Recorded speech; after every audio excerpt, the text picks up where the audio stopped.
Buenos días.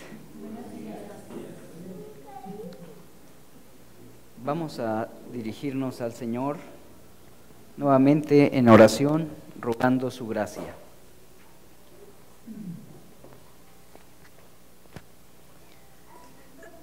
Soberano Dios, cuán grande y maravilloso eres, cuán misericordioso, cuán bondadoso y lleno de gracia. En este día, Señor, tu santo día, el día que has apartado desde la fundación del mundo, para que estemos en tu presencia, regocijándonos en tus maravillosas obras.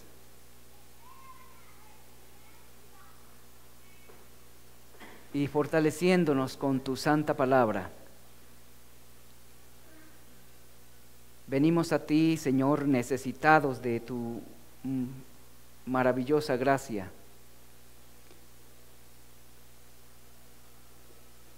Suplicamos tu presencia en nosotros, tu obrar para poder oír tu palabra, Señor amado, y también para poder comprender ciertas circunstancias a la luz de ella, y asimismo contemplar la grandeza de tu sabiduría, ordenando el desarrollo de la historia para tus santos propósitos, amado Señor. Y también comprendiendo nuestra responsabilidad en el desarrollo de la historia. Padre, nos encomendamos a ti, amado Dios, dándote gracias por tu palabra, por tu presencia mediante tu Espíritu Santo, obrando en nuestras vidas. Pedimos por toda tu iglesia, donde quiera hoy se reúne. En algunas partes ya se ha reunido, Señor, gracias por lo que has hecho para tu iglesia en esos lugares. En otros lugares comenzamos a reunirnos, comenzamos el día para ser fortalecidos con tu presencia. Bendícenos, oh Dios, que podamos disponer nuestro corazón para adorarte también, dando atención a la enseñanza de tu santa palabra. En Cristo te lo pedimos con acción de gracias. Amén. En la segunda carta del apóstol San Pablo a la iglesia que recién había nacido en Tesalónica, el apóstol escribió que antes que el Señor Jesucristo regresara para reunirse con los creyentes, antes vendría la apostasía y se manifestaría el hombre de pecado.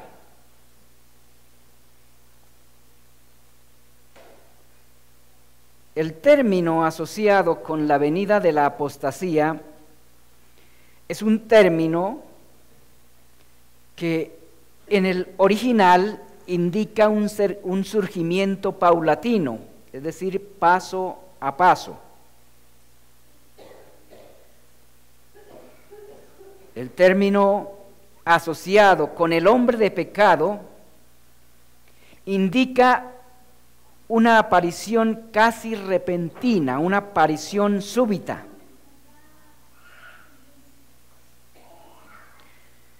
La apostasía y el hombre de pecado son dos asuntos que los creyentes debemos saber y debemos identificar para evitar ser engañados. De acuerdo a la información que proveyó el apóstol en el pasaje,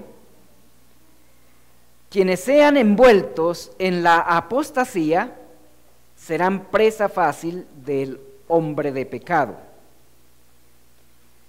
He abierto un paréntesis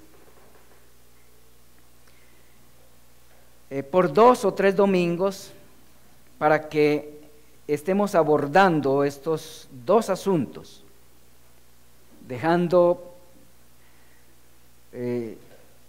a un lado el tema de la paternidad bíblica que venimos trabajando desde ya hace un buen tiempo.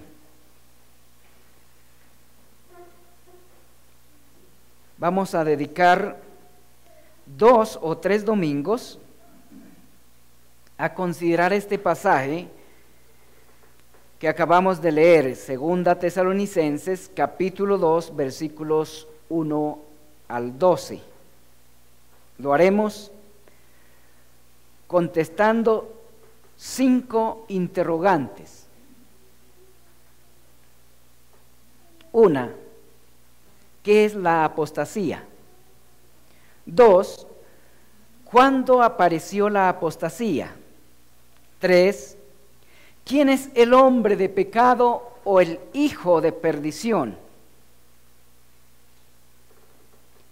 Y 4, ¿cuáles son las características del hombre de pecado?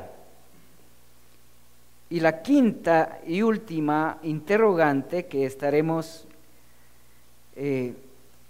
contestando a la luz de las Escrituras es ¿qué es lo que ha estado deteniendo su manifestación?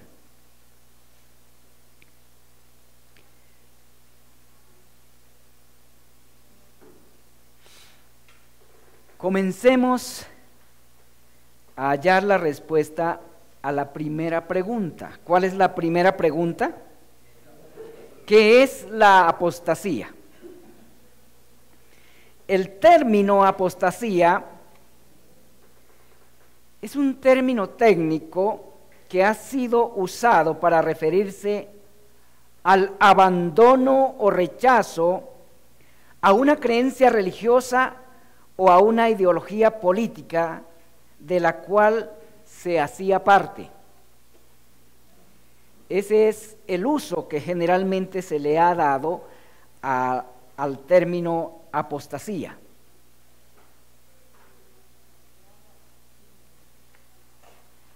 La apostasía a la cual se refiere el apóstol en el versículo 3 del capítulo 2 de la segunda carta a los tesalonicenses se refiere primero a un abandono o falsificación del evangelio dado a los apóstoles y abandono por parte de la generalidad de la iglesia. Eso es lo que significa apostasía según el pasaje. Y segundo, ese término en el pasaje también se refiere al surgimiento de un sistema hegemónico, universal, opuesto al evangelio puro del Señor Jesucristo. Es a eso que Pablo le está llamando llamando apostasía. Es decir, ese es el uso que el apóstol le da al término. Noten que es un uso particular. No es el uso común que se le daba al término. Esta oposición a la que me refería es una oposición primero ideológica, pero también llegará a ser una oposición legal contra el sano evangelio y contra quienes lo profesen.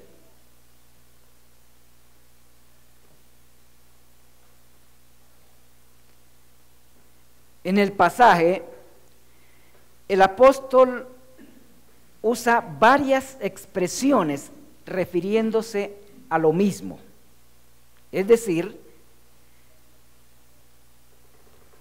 a lo que me voy a referir, o a lo que el apóstol se refiere en el pasaje, es algo que tiene diferentes características, y por eso el apóstol usa diferentes expresiones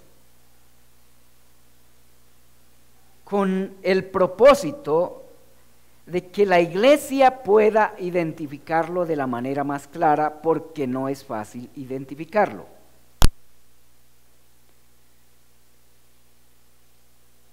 Las expresiones, la apostasía del versículo 3 y el ministerio de iniquidad del versículo 7,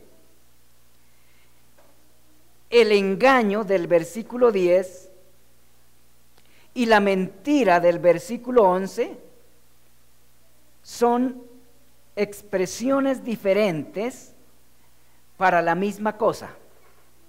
Es decir, la apostasía, el misterio de iniquidad, el engaño y la mentira son el mismo asunto.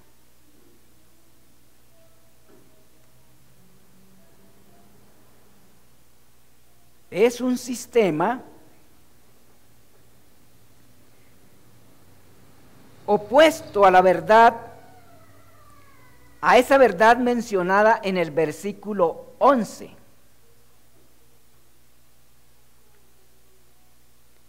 Esa verdad a la que se refiere el apóstol en el capítulo 2, versículo 11, es el Evangelio del Señor Jesucristo, capítulo 1, versículo 8. La apostasía esencialmente es una forma de espiritualidad cuya doctrina es inspirada por Satanás. Primera carta del apóstol Pablo a Timoteo, capítulo 4, versículo 1 al 3. Allí tenemos referencia con algunos datos importantes que los consideraremos después, si Dios lo permite. Es necesario que tengamos en cuenta que la apostasía tiene una cara religiosa y una política. Vamos a referirnos a esas dos caras de la apostasía. Primero vamos a referirnos a la apostasía religiosa. ¿Qué es la apostasía religiosa? La apostasía religiosa tiene como fin distorsionar el carácter de Dios y falsificar los principios y valores de su reino. La apostasía religiosa falsifica el Evangelio del Señor Jesucristo, añadiendo elementos supersticiosos importados de las religiones paganas, con ideas de diversas corrientes filosóficas e imponiendo normas y principios de piedad que Dios no ha puesto.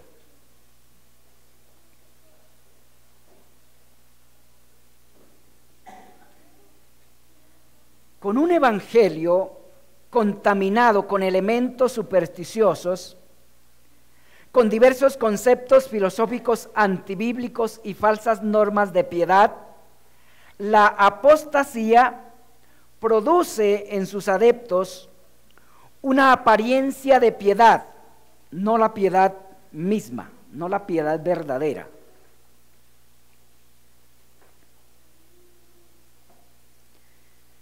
De manera que también se puede ver que la apostasía religiosa es tanto teológica como práctica.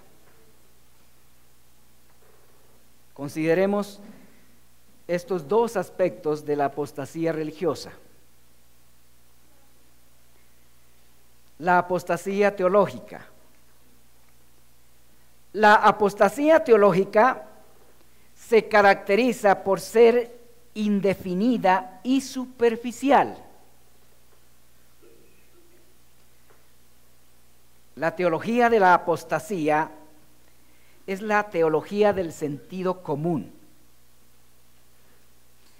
La teología apóstata es altamente religiosa, pero no es una teología bíblica. Aparenta ser bíblica, pero no es bíblica.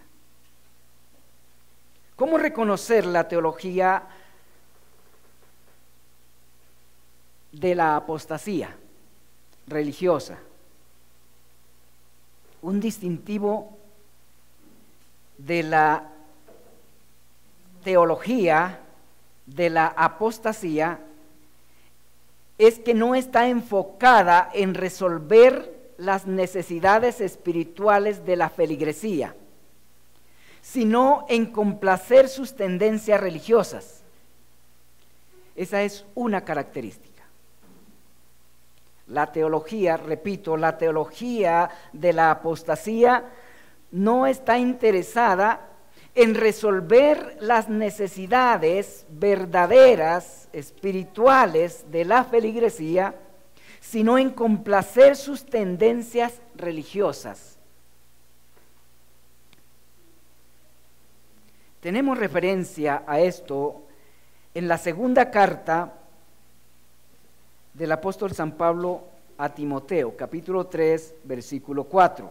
Allí Pablo escribió: porque vendrá tiempo cuando no sufrirán la sana doctrina, sino que teniendo comezón de oír, se amontonarán maestros conforme a sus propias concupiscencias y apartarán de la verdad el oído y se volverán a las fábulas.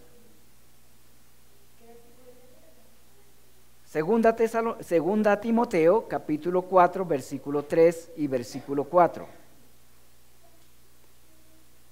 Noten en estos dos versículos que acabo de leer,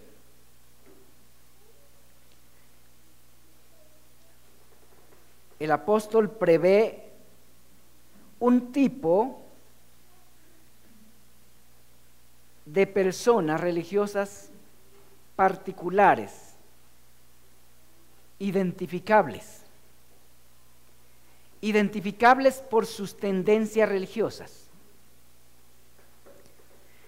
En el mismo versículo, el apóstol prevé un tiempo en el cual la sana doctrina no sería tolerada. Lo dice el texto. El apóstol prevé un tiempo en el cual la sana doctrina no sería tolerada. Pero hay que hacer una pregunta. ¿Quiénes o por parte de quién no sería tolerada la sana doctrina? No es por parte del mundo, hermanos, sino por parte de la iglesia institucional. El mundo nunca ha tolerado la sana doctrina. Nunca. En el mismo momento en que Pablo escribió esto, él estaba preso y a punto de ser sacrificado por causa de la sana doctrina, de manera que no se refería a esa oposición que viene de afuera contra el Evangelio.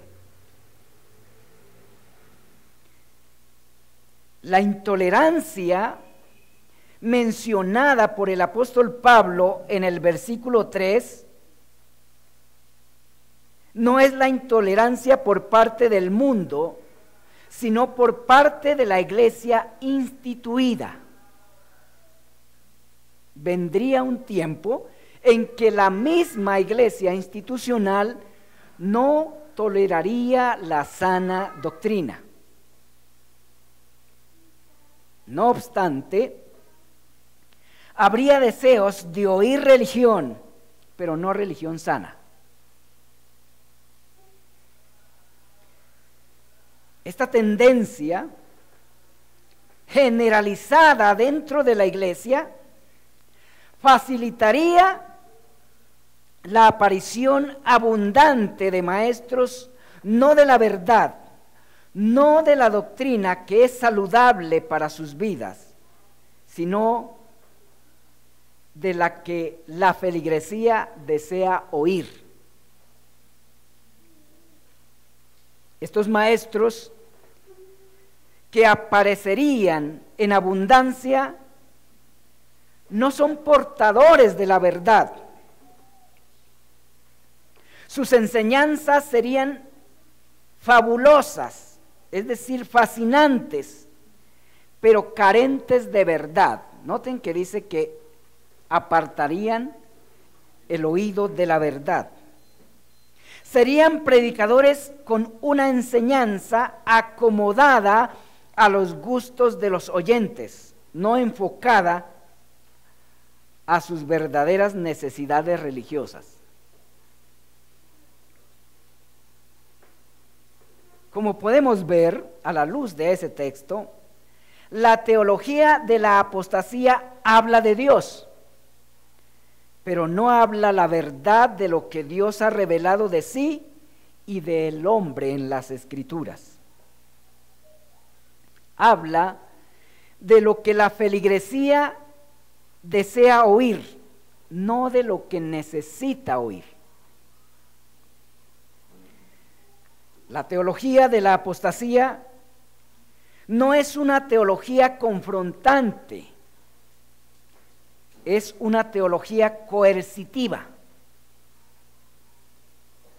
La teología de la apostasía es una teología subyugante.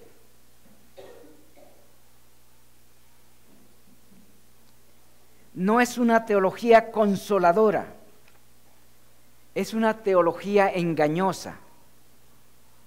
No es una teología persuasiva, es una teología seductora. No es una teología correctiva, es una teología complaciente.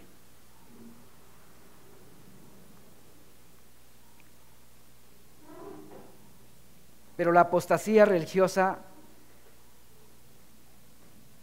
también es práctica.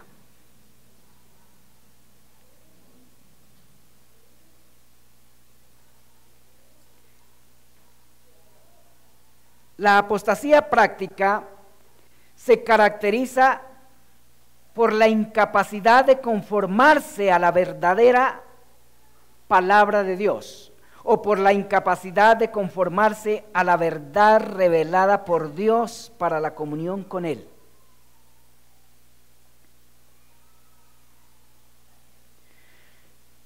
La apostasía religiosa práctica puede estar asociada con la apostasía teológica, pero no necesariamente. La apostasía religiosa práctica implica un rechazo permanente a la verdad, sea de manera intelectual o de manera vivencial. Si usted se da cuenta, en 2 Timoteo capítulo 4, versículo 3, el apóstol prevé en la iglesia una feligresía religiosa apóstata, es decir, una feligresía incapaz de soportar la sana doctrina. En su lugar estará fascinada con un montón de predicadores de fábulas religiosas. Versículo 4. El término que ahí aparece, fábulas, en este versículo se refiere a historias religiosas deslumbrantes, pero falsas, irreales. También se refiere a doctrinas religiosas fascinantes, como son las doctrinas de las siembras y los pactos para la prosperidad, que son doctrinas fascinantes. fábulas. También abarca eventos religiosos espectaculares, como los tiempos de ministración, los milagros improbables y los números artísticos cuyo objeto es entretener, divertir o complacer a la feligresía. Estas son las cosas que ha hecho de las capillas teatros.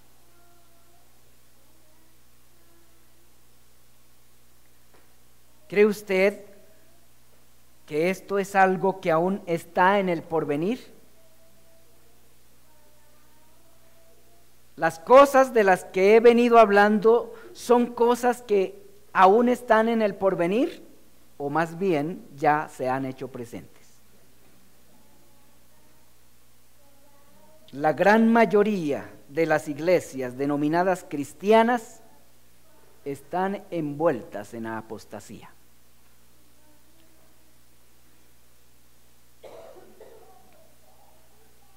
Y sobre todo las más populares, las más sobresalientes. Pero la apostasía práctica no está necesariamente ligada a la doctrina, y esto quiero que le pongan mucha atención. Repito, la apostasía religiosa práctica no está necesariamente ligada a la sana doctrina. El apóstata práctico puede intelectualmente estar de acuerdo a la sana doctrina, pero en la práctica es incapaz de vivir conforme a ella. Es incapaz de pensar, incapaz de sentir y obrar conforme a la sana doctrina.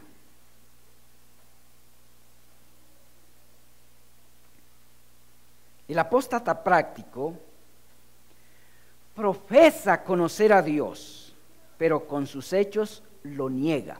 Pablo hizo esta referencia en la carta a Tito, capítulo 1, versículo 16. En este sentido, hermanos, y ojo, en este sentido, usted puede ser un apóstata. En este sentido.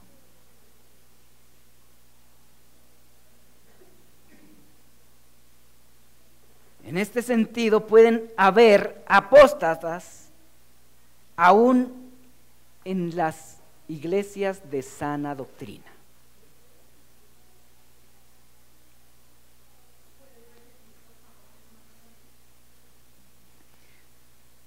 Estoy diciendo que la apostasía práctica no necesariamente está ligada a la sana doctrina o desligada de ella, más bien.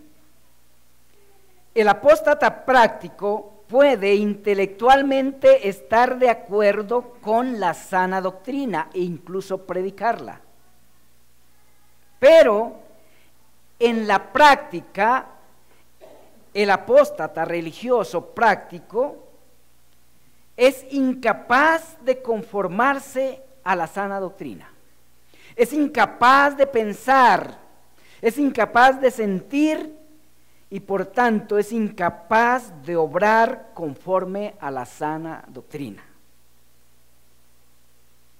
Y lo último que dije es que el apóstata práctico profesa conocer a Dios, pero con sus hechos lo niega. Tiene apariencia de piedad, pero no es piadoso. ¿Ven eso? En eso sí que hay un peligro. Y por eso decía, en este sentido pueden haber apóstatas aún en las iglesias de sana doctrina. Y usted o yo podemos ser uno de ellos. A veces pensamos que la apostasía es algo que está por venir y que está lejos de nosotros. Hermanos, la apostasía está más cerca y más dentro de la iglesia que lo que nos imaginamos. Hoy, como en los tiempos de Jeremías y en los tiempos de Juan Hus, la apostasía se ha apoderado de la iglesia sin que la iglesia se dé cuenta. Y aún de las iglesias que profesan ser de sana doctrina. La iglesia en general hoy está llena de falsos ministros que predican como evangelio lo que no es evangelio. Pero también está llena de personas que presumen tener sana doctrina, pero no tienen una vida sana.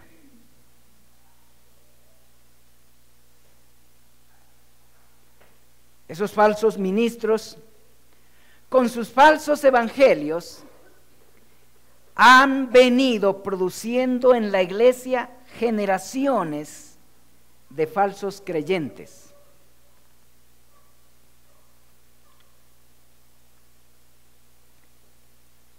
Diría yo que es la característica de la iglesia en general hoy, en este tiempo, incluyendo las iglesias de sana doctrina. Es decir, las iglesias que tienen teología sana. Pero aún las iglesias que tienen teología sana o doctrina sana, en su mayoría sus miembros no corresponden a la doctrina que dicen profesar.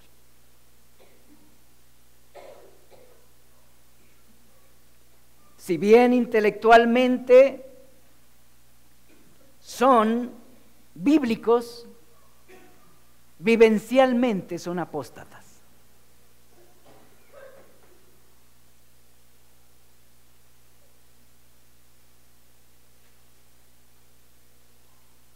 Consideremos la otra cara de la apostasía. ¿Cuál es la otra cara de la apostasía? La apostasía política.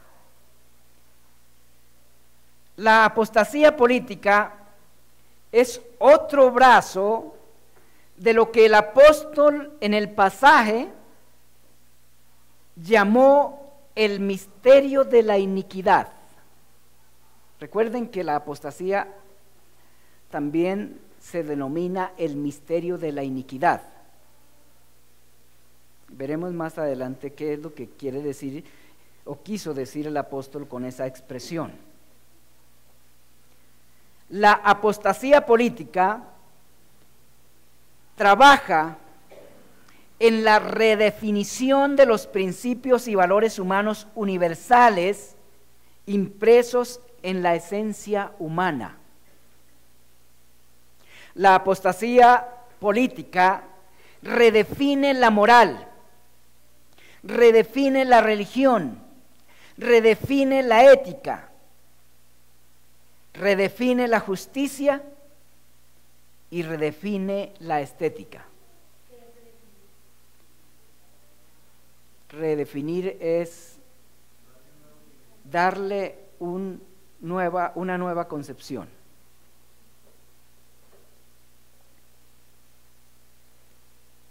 El sentido religioso, el sentido moral, el sentido ético, el sentido de justicia y el sentido estético son valores que distinguen a los seres humanos de los animales y los destacan sobre ellos. Los animales no tienen sentido moral. Por eso no necesitan un cuarto para procrearse. Se procrean donde sea, pero no tienen sentido moral, en presencia de los ojos de todos los demás, porque no tienen sentido moral. Tampoco tienen sentido de justicia.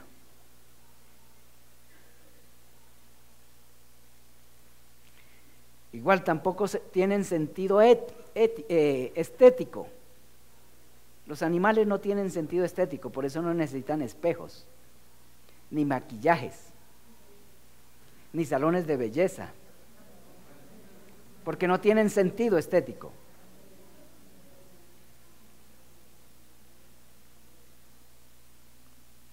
Esos son valores propios que distinguen a los seres humanos de los demás seres creados sobre la tierra y los destacan. La apostasía política modifica estos valores y su objetivo es eliminarlos. Ese es el objetivo, eliminarlos por completo. Eliminarlos mediante ciertas filosofías e ideologías insertadas en el sistema educativo y promovidas por los medios de comunicación desde la plataforma de la ciencia y el arte. Ese es un trabajo de la apostasía. Todo esto lo está haciendo y lo seguirá haciendo en nombre de los derechos humanos, en nombre del libre desarrollo y en nombre de la libertad de expresión. Estos son términos preferidos para los apóstatas políticos.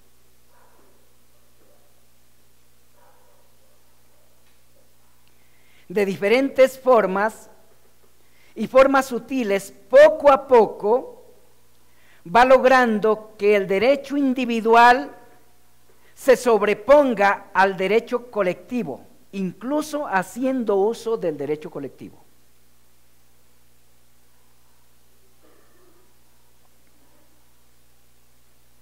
Algunas de las estrategias de la apostasía política es crear nuevos y diferentes partidos políticos con nombres y emblemas fascinantes.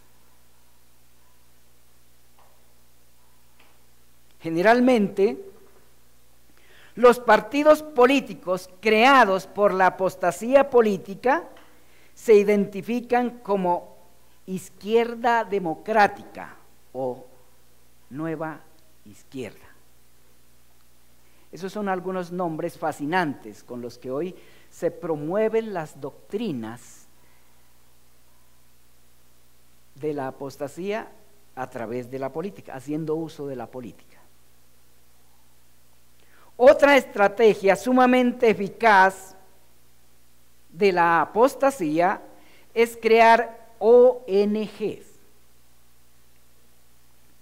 con supuestos fines humanitarios. Crear ONGs con supuestos fines humanitarios es otra estrategia sutil de la apostasía. Tras las ayudas humanitarias, lleva a cabo algo que se denomina ingeniería social, de la cual todos nosotros estamos siendo víctimas de una y otra manera, y mayormente nuestros hijos, los que están en los colegios y en las universidades. Hay algo diseñado específicamente que se llama ingeniería social. La ingeniería social es realizada con programas educativos mediante los cuales se va sembrando las ideologías que van dando forma al sistema paulatinamente. El objetivo de esa ingeniería social es precisamente modificar o cambiar, más bien destruir los valores del reino de Dios, destruirlos del corazón o en el corazón de las nuevas generaciones. Ingeniería social. Eso quiere decir rediseñar la mente humana, resetearla, reprogramarla. Y eso se está haciendo a niveles que ustedes no se imaginan. Millones y millones de dinero se están invirtiendo con ese propósito de rediseñar la mente humana, reprogramarla en contra del reino de Dios, en contra del Evangelio, en contra de la iglesia verdadera del Señor Jesucristo. Y algunos de ustedes son herramientas de ese sistema, sobre todo los educadores, pero también los padres de familia son herramientas útiles de ese nuevo sistema.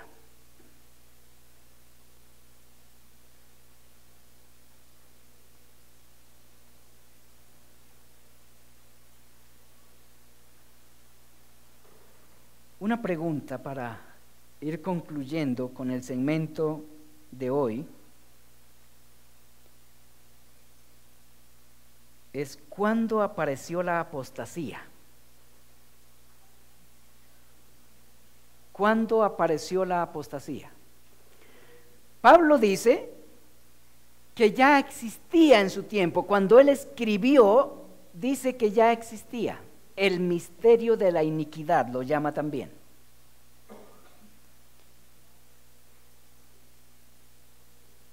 La apostasía no es algo que aparece de repente. La apostasía es algo que se ha venido conformando lenta pero constantemente a través de los siglos. Y se ha venido conformando mediante la recopilación de diversas ideologías y filosofías de las religiones antiguas, como ya lo dije, uniendo,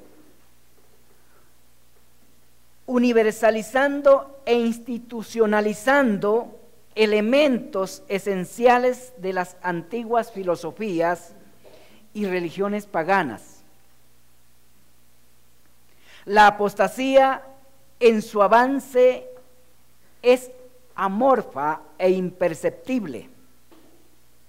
Es por esto que el apóstol la denomina misterio de iniquidad, porque no es fácil de identificar, porque es imperceptible, su avance es imperceptible, pero contundente, demoledor. El avance de la apostasía es imperceptible, pero es demoledor. Metamórfica. La semilla de la apostasía fue plantada por Satanás en el corazón humano desde Adán. En Génesis capítulo 3, versículo 1 al 6, encontramos el registro de la plantación de la apostasía.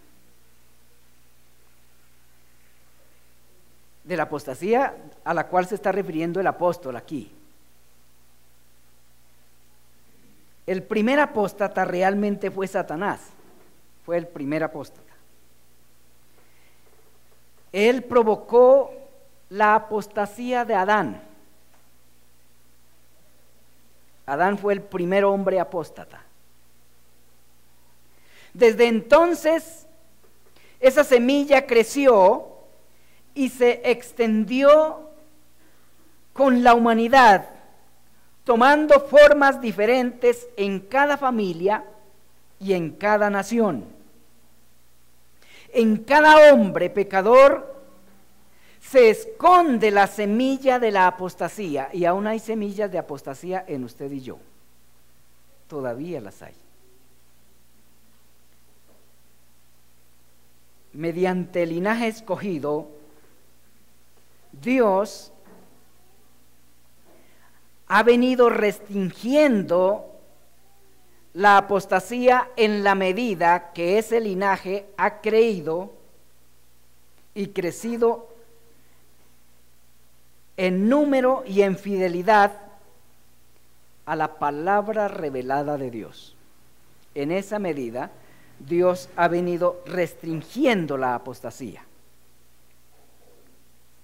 Con la venida del Señor Jesucristo al mundo y mediante su evangelio, la apostasía fue restringida donde quiera el evangelio ha sido predicado y creído con fidelidad, no necesariamente de manera salvífica, no creído necesariamente de manera salvífica. No obstante, donde quiera el evangelio ha sido abandonado o descuidado, sus semillas comienzan a germinar y a crecer con formas diferentes, otra vez. Sus tentáculos se extienden en todas las direcciones. Sus efectos o su efecto es como el efecto de la levadura: infiltra, permea y corrompe las instituciones públicas y privadas, entre ellas la iglesia. Casi todo creyente, por no decir todo creyente, tiene tendencias apóstatas en algunas áreas de su vida. ¿Cómo se ha infiltrado o cómo ha ingresado la apostasía a la iglesia? A la iglesia la apostasía ingresa plantando pequeñas semillas de sus doctrinas. Estas semillas mueren o germinan según la fidelidad de la iglesia a la palabra de Dios, el evangelio del Señor Jesucristo.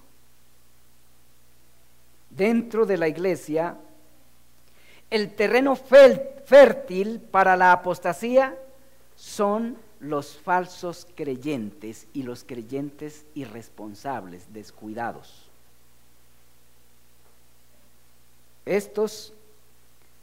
Los falsos creyentes se convierten en agentes propagadores de sus semillas dentro de la iglesia.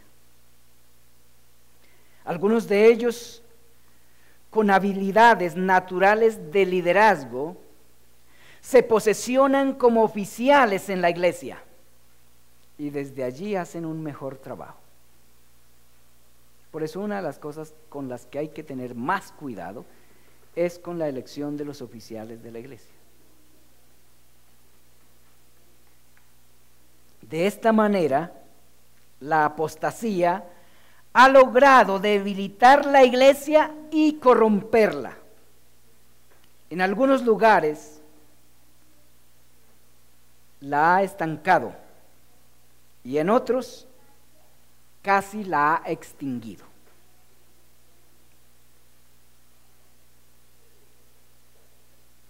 De una o de otra manera, la apostasía ejerce una influencia en contra de la iglesia, o para estancarla o para destruirla.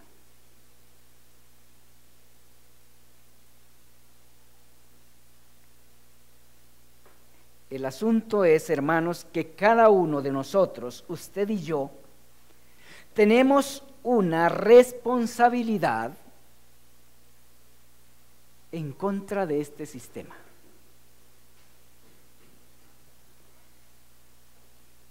Y cada uno de nosotros, usted y yo, o la estamos impulsando o la estamos restringiendo en nuestra vida, en nuestro hogar y en nuestro entorno y en nuestra congregación.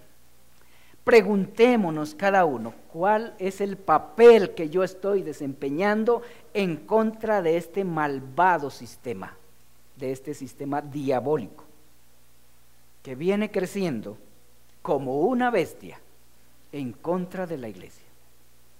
Así lo denomina Juan en Apocalipsis, la bestia. Lo que aquí Pablo llamó la apostasía es lo que allí Juan llama la bestia, de 7 cabezas y 10 cuernos. Recordemos que cuando estuvimos mirando la serie de escatología, estudiamos qué son las 7 cabezas y los 7 cuernos. Ese material está impreso.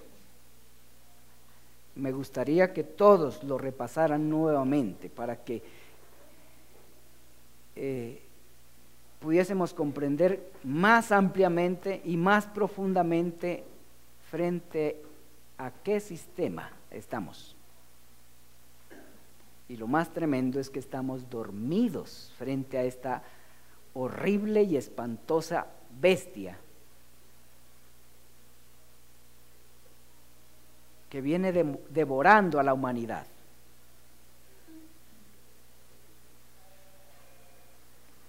Les recuerdo, hermanos, usted y yo tenemos la responsabilidad de restringir, de detener ese sistema, de alguna manera, o por lo menos de impedir que seamos herramientas del mismo. Y hay una sola manera de hacer eso: creyendo y viviendo el Evangelio con toda fidelidad y predicándolo también con toda fidelidad. Es en la medida en que creamos y vivamos con fidelidad el Evangelio que somos protegidos de su influencia y guardados de sus tentáculos. Y es en la medida en que prediquemos el Evangelio con fidelidad que podremos librar a otros de sus tentáculos.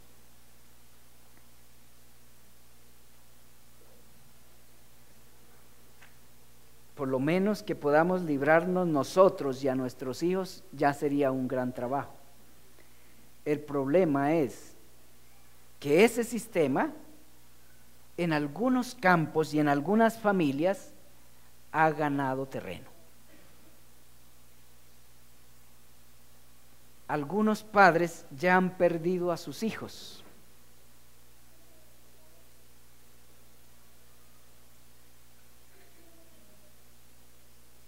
Y es ya poco lo que pueden hacer algunos padres por librar a sus hijos de su influencia. Posiblemente algunos ya están sellados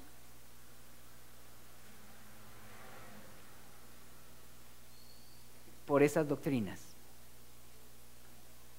Sin embargo, mientras vivan, hay esperanza, pero hay que seguir predicando el Evangelio con fidelidad a nuestras familias y donde haya oportunidad. Pero hermanos, para esto se necesita diligencia, porque el Evangelio que en la actualidad tiene la iglesia es un evangelio sumamente contaminado, de manera que tenemos la obligación, para poder hacer un trabajo a favor de nosotros y en contra de ese sistema, nuestra obligación es conocer con la mayor fidelidad, amplitud y profundidad el evangelio tal como ha sido revelado en las Escrituras. Si usted y yo no estamos haciendo ese trabajo, probablemente el evangelio que tenemos no es un evangelio puro, es un evangelio ya deformado por el trabajo de la apostasía. Y un evangelio contaminado ya no es evangelio. De manera que, hermanos, hay una gran responsabilidad sobre nuestros hombros. Los tiempos que comenzamos a vivir no son tiempos fáciles.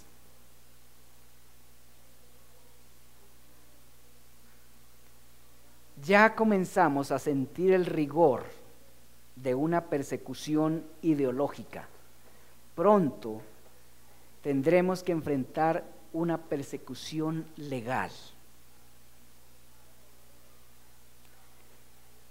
Y digo pronto, no necesariamente es en nuestra vida, pero nuestros hijos probablemente, en el caso mío, mis nietos, sus nietos, los hijos de los padres que están comenzando, probablemente esos hijos van a tener que enfrentar cosas más difíciles que las que ahora estamos enfrentando. Bueno, algunos estamos enfrentando porque otros están tranquilitos, como si no pasara nada, ni siquiera haciendo algo por sus propias vidas. Realmente, la iglesia que está enfrentando el sistema del cual les vengo hablando es mínima. Los demás van hacia donde los lleve la corriente. Oremos. Santo Señor, te damos gracias por tu palabra y te suplicamos tu socorro, Señor, porque aún estamos dormidos y desprevenidos en cuanto a lo que está pasando a nuestro alrededor y en contra nuestra, Señor. Te suplico que nos ayudes, amado Dios, que no nos abandones, Padre glorioso. Somos débiles y vulnerables, pero somos responsables de nosotros mismos. Nos has encomendado una maravillosa tarea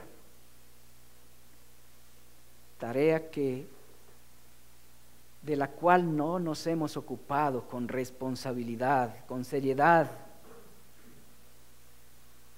y estamos siendo acorralados poco a poco por nuestros enemigos que trabajan sin cansancio en contra de nuestra fe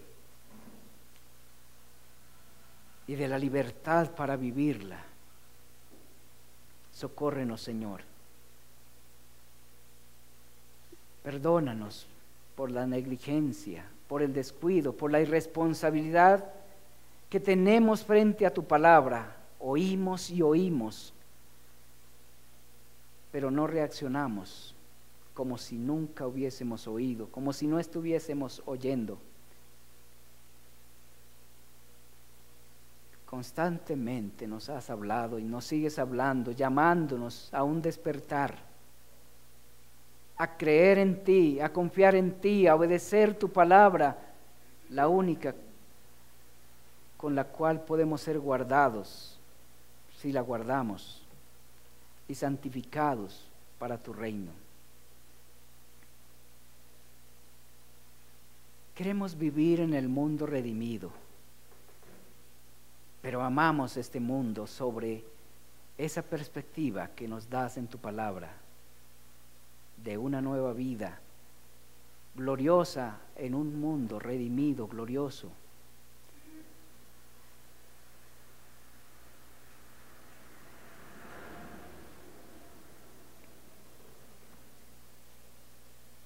Señor, pero tu palabra nos exhorta, nos enseña que sin perseverancia en la verdad, sin perseverancia con fidelidad en ella, no habrá esperanza de ese mundo redimido. Es únicamente, tu palabra nos enseña que ese mundo redimido está reservado únicamente para los valientes, los que son capaces de determinar negarse a sí mismos para vivir conforme a los principios y valores de tu reino y en contra de los valores que este mundo quiere implantar. Ese ha sido nuestro llamamiento, Señor. Concédenos responder a esa maravillosa vocación.